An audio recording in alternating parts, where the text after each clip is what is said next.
Assalamualaikum warahmatullahi wabarakatuh. Perkenalkan, nama saya Vanessa Indita dengan NIM 25018080 dari program studi pendidikan bahasa Inggris. Pada kesempatan ini saya akan mempresentasikan artikel konseptual saya yang berjudul Pendidikan Bahasa Inggris yang Berkualitas dan Merata. Topik ini saya pilih karena kemampuan bahasa Inggris saat ini menjadi kebutuhan penting, tetapi kenyataannya belum semua siswa di Indonesia dapat mengakses belajar yang sama. Sebagai latar belakang, bahasa Inggris memegang peran penting dalam komunikasi global, pendidikan, serta perkembangan teknologi. Namun di Indonesia, pada kesempatan belajar bahasa Inggris masih sangat berbeda antara daerah yang satu dengan daerah yang lainnya. Sekolah-sekolah di kota biasanya memiliki guru yang lebih berpengalaman dan fasilitas yang lebih lengkap, sedangkan sekolah di daerah pedesaan seringkali kekurangan guru spesialis dan tidak memiliki fasilitas belajar yang memadai.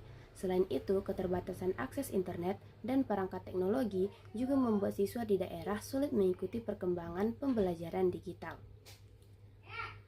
Kondisi sosial ekonomi keluarga pun memengaruhi kesempatan belajar siswa. Siswa dari keluarga yang kurang mampu sering tidak memiliki buku tambahan atau perangkat digital untuk belajar mandiri. Karena itu, pemerataan pendidikan bahasa Inggris perlu menjadi perhatian agar setiap siswa, baik di kota maupun di desa, memiliki kesempatan yang sama. Berdasarkan latar belakang tersebut, saya merumuskan 3 pertanyaan utama. Yang pertama, apa saja penyebab ketimpangan pembelajaran bahasa Inggris di Indonesia? Yang kedua, faktor apa saja yang mempengaruhi pemerataan kualitas pembelajaran?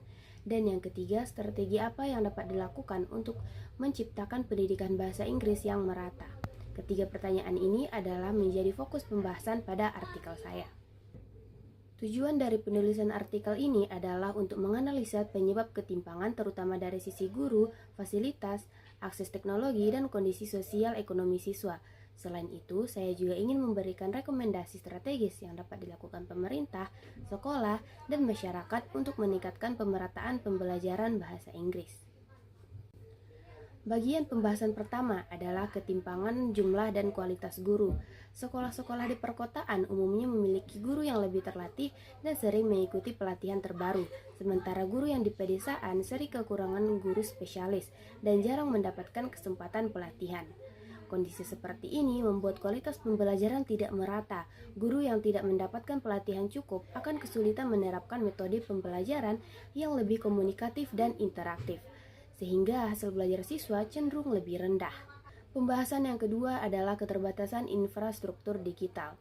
Di era modern, teknologi seharusnya mendukung pembelajaran bahasa Inggris melalui aplikasi interaktif, video pembelajaran, dan platform daring. Tapi kenyataannya tidak semua wilayah memiliki akses internet yang stabil. Bahkan beberapa sekolah tidak memiliki komputer atau proyektor.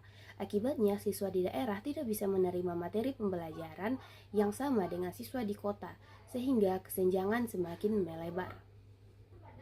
Faktor yang ketiga adalah kondisi sosial ekonomi keluarga.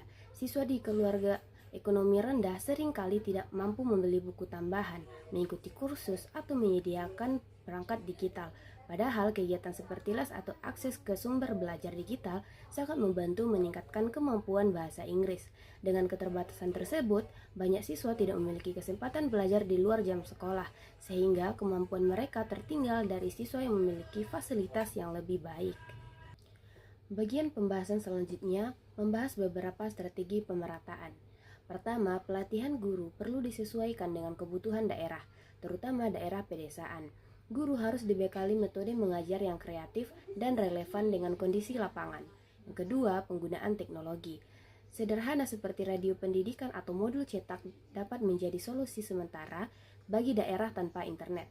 Yang ketiga yaitu pendekatan pengajaran yang fleksibel perlu diterapkan agar guru dapat menyesuaikan metode belajar dengan kondisi siswa dan fasilitas sekolah. Dan terakhir, pemerintah perlu memastikan alokasi anggaran pendidikan yang lebih adil, terutama untuk sekolah-sekolah di daerah yang tertinggal.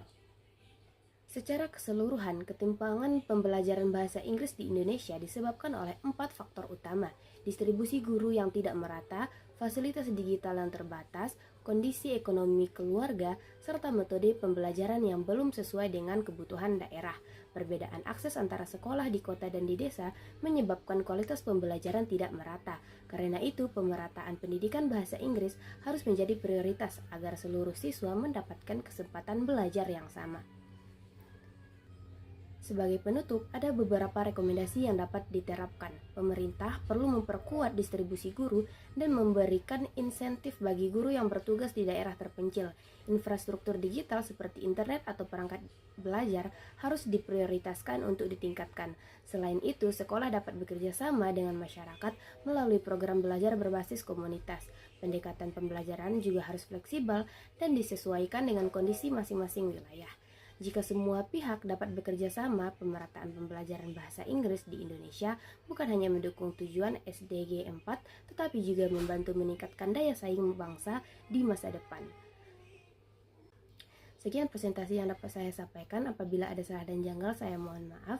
Wassalamualaikum warahmatullahi wabarakatuh.